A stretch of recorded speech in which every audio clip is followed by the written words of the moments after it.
What's up, everyone? Today I want to weigh in on why cryptocurrencies are dropping.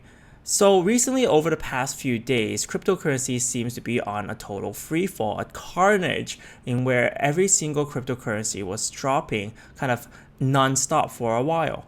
For example, Ethereum dropped from almost 300 to below 200, and Bitcoin is also dropping to around 2,300 to 2,200 region. So there's a lot of kind of speculation here because there's no real news or real announcements in the cryptocurrency world that can cause such a huge drop.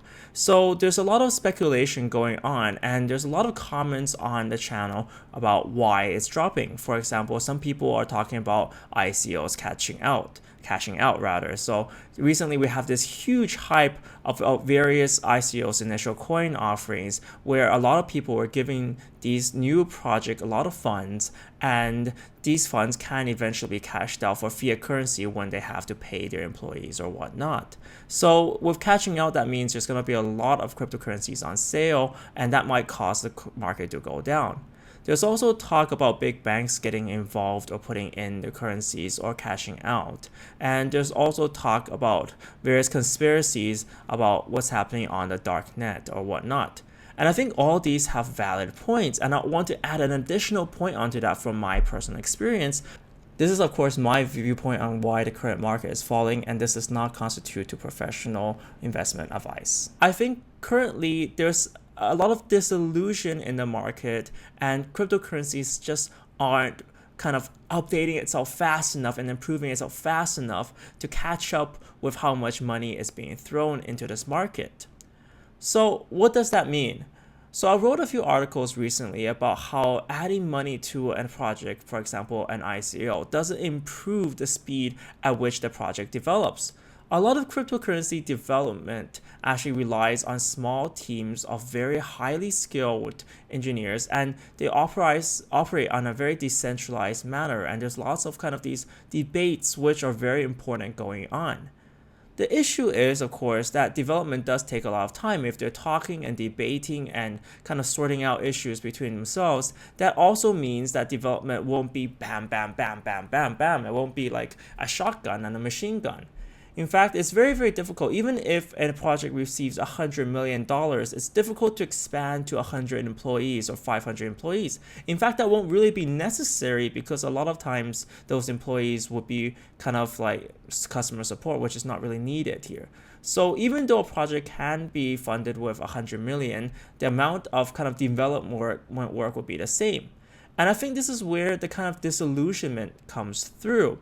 So if you look at the past few months in cryptocurrency, there's a lot of money being thrown at cryptocurrencies. For example, even if you look at down in March or February, Ethereum was at $20, and it shot up, skyrocketed to almost 15 times its original value. So not just like a 1.5 times increase, but a 15-time increase. So much money is being thrown at it, but at the same time, there's a lot of people putting in money, and they're expecting a lot of change, expecting updates coming, expecting new announcements, and expecting everything to work very well.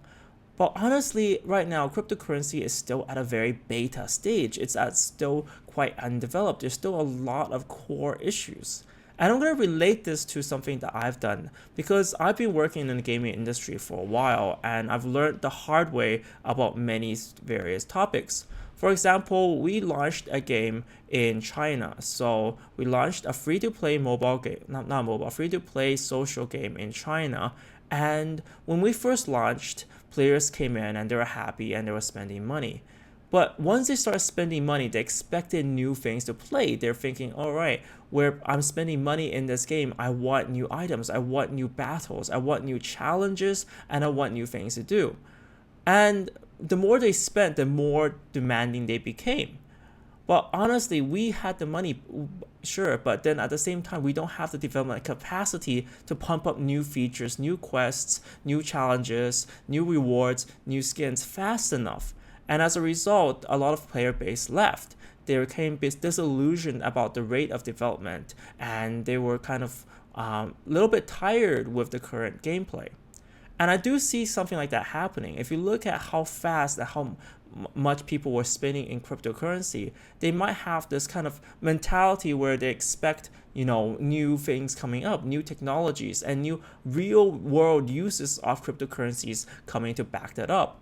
Right now, there's still a lot of talk about kind of these theoretical uses of cryptocurrencies, what's potentially going to happen. But right now, in terms of real uses, we're still maybe a year or 2 years away from good projects coming on and actually utilizing cryptocurrencies or decentralized apps. For example, even the Ethereum name service, that's a dApp, but honestly, it's still kind of primitive and it's still kind of a test base for new decentralized apps to come.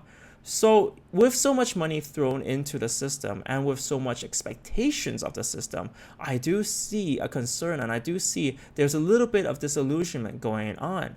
Another example is if you look at Japan, I've been seeing photos of Japan where there's cryptocurrency Bitcoin used in major markets and major supermarkets and supporting actual cryptocurrency use. But honestly, right now, are we really ready for something like that? Or are we really ready for main scale cryptocurrency use?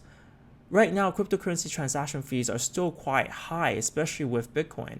And because Bitcoin is the most well known, and if markets are pushing that, people want to use it, but they'll start to realize it might cost quite a lot for a transaction, especially if you have multiple sources of income going to your wallet, many inputs. It might cost you quite a lot to send out cryptocurrency. For example, yesterday I sent a Bitcoin transaction and I spent nearly $10 equivalent in fees.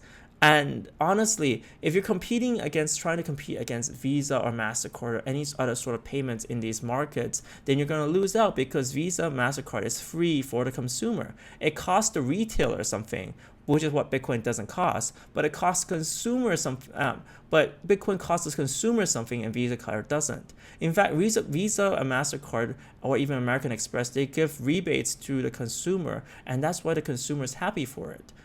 But that's not the case with cryptocurrencies. So with this over adoption, there's going to be quite a bit of disillusionment going on, and people would have kind of this fuel to fuel a fear or a FUD campaign, fear, uncertainty, and doubt campaign against cryptocurrencies.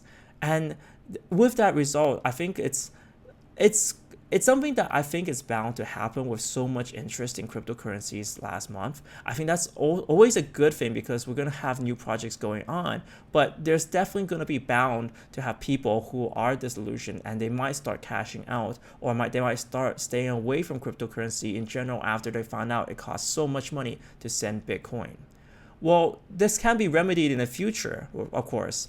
I've been talking to a lot of different Bitcoin enthusiasts and cryptocurrency developers, and there's always Lightning Network that's going to come into play once SegWit is activated. And of course, I'm going to do a topic on SegWit very soon, but these will still take months to develop and still months to have a good, usable wallet. In fact, I was watching the Charlie Lee talk, and he was talking about, potentially paper wallets or multi-signature wallets that can kind of recover funds if you lose your paper wallet.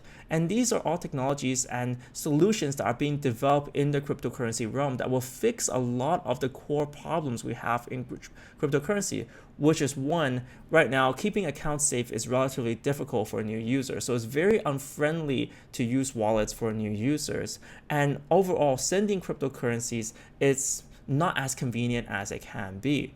So with this user experience in mind, cryptocurrency definitely isn't ready for the main scale masses yet, but eventually it will be, and these problems can be fixed, but it will probably take 1 or 2 years time to actually do it. And no amount of development costs can actually increase this process.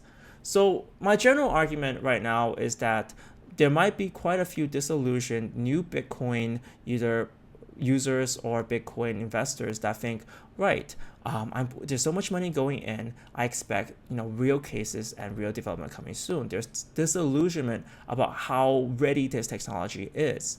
In fact, a lot of technology isn't ready, especially on Ethereum as well. Ethereum is still at its mini testbed, and there's so many cool new updates that it can implement. So overall, I think right now this pullback might be a good thing. It might reduce a lot of kind of this hype investment, and it might bring forward investors who are level-minded and really looking at the technology behind everything and kind of making an educated investment. So I do think that this is something of an issue, especially with the Asian markets where there's a lot of hype and there's a lot of talk about, this kind of changing the future, changing the world. But maybe right now, this ready technology isn't yet ready to change the world. I do think, of course, there are countries such as Venezuela where the kind of economy is going into some sort of hyperinflation where cryptocurrencies are extremely useful. But in major developed countries, it's still really not yet ready for the masses. And with that, I think in 2 or 3 years, cryptocurrency is going to be something crazily good. What other reasons do you guys think is causing this current cryptocurrency drop, this kind of market crash, so to speak? Do you agree with my comments? I would love to hear your views below. Thank you guys so much for watching this video. See you next time.